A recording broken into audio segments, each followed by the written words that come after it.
So first we need to get into the position to do the face crank. So really anytime you're in a knee cut position and your opponent has like latched onto your foot like this, like where you're past your body like this, is really where we're gonna start working this position. And you can get here multiple ways. We can get here if I have the top pant grip here and I drop my shin on his thigh, I pin him here, I grab the lapel or the sleeve here, and now I start pressing this leg behind me and he kind of latches in. I could end up here this way. I could end up here doing like a lapel and bottom pant grip. I kind of split the legs and come into the knee cut position and he latches in on the thigh. I could be in De La Hiva and go for a knee cut and he gets in here. Just in general, you could be in half guard and then your opponent underhooks and comes up in, and this is a position that's gonna happen all the time.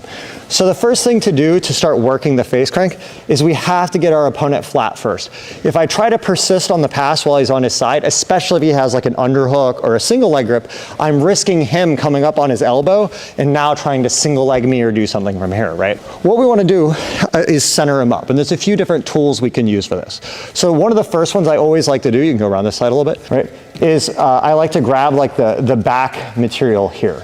Right? If I just grab this and I can make my arm straight as a board, I can lean on it. It's like a hand post just on the fabric, right? So now as he tries to come up into me, come up on your elbow, you see it puts a lot of weight on him. It's very hard to come up, right? So this is an excellent one. Sometimes you can even do the hip as well, but I usually just like the fabric. It's really easy to grab. Make sure you don't grab too low because you don't get the pressure. You want to be up a little bit higher here like this. So I get a nice pressure here. The other really nice tool here, once I lean on this a little bit here, I'm going to start putting my knee on his stomach and I look for this sleeve. Once I get this sleeve, now this hand can come back to the shoulder and start making grip changes, because when I hold this sleeve and I have the knee in the stomach, now he can't come up. So you start turning in. See, he needs this on the floor to come up on his elbow, right? But if I have this here, so you come up on your elbow, there's just no way, right? So now I start using the knee, and I actually like to put it a little bit higher on the chest. A, because it's uncomfortable. B, I want to pin his shoulder blades. So sometimes if I'm just on his stomach, he can still move a bit. But when I get my knee, high up on the chest, it pins his shoulder blades to the mat and makes movement way harder. From here, once he's flat, now I'm gonna start digging this collar grip.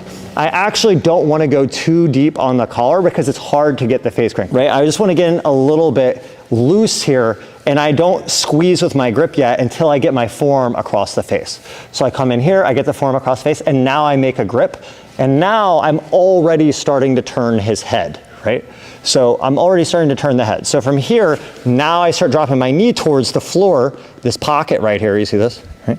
So now my forearm turns his jaw the other way, and now I can either post my hand or pull up on the sleeve and lean through, and that's gonna turn and make him give me the pass, right? So one more time, somehow we're in here, we get in, he latches on the single leg, right? If he's here first, I might grab this material, push, get the knee, switch to the sleeve and shoulder, center him up, I get this nice collar grip.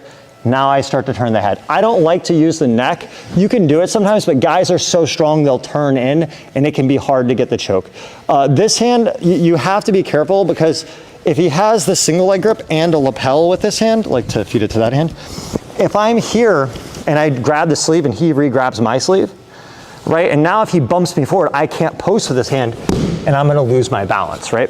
So what I want is, once I get him centered and I'm here, often I'll post my hand high and lean my body weight on the face. Often they'll just give you the pass, but sometimes if they have that lapel held here, like this, what they'll do is they won't let go of the lapel, but they open their legs. So just open your legs. Here like this, I'll step through and just come straight to knee on belly and control from here.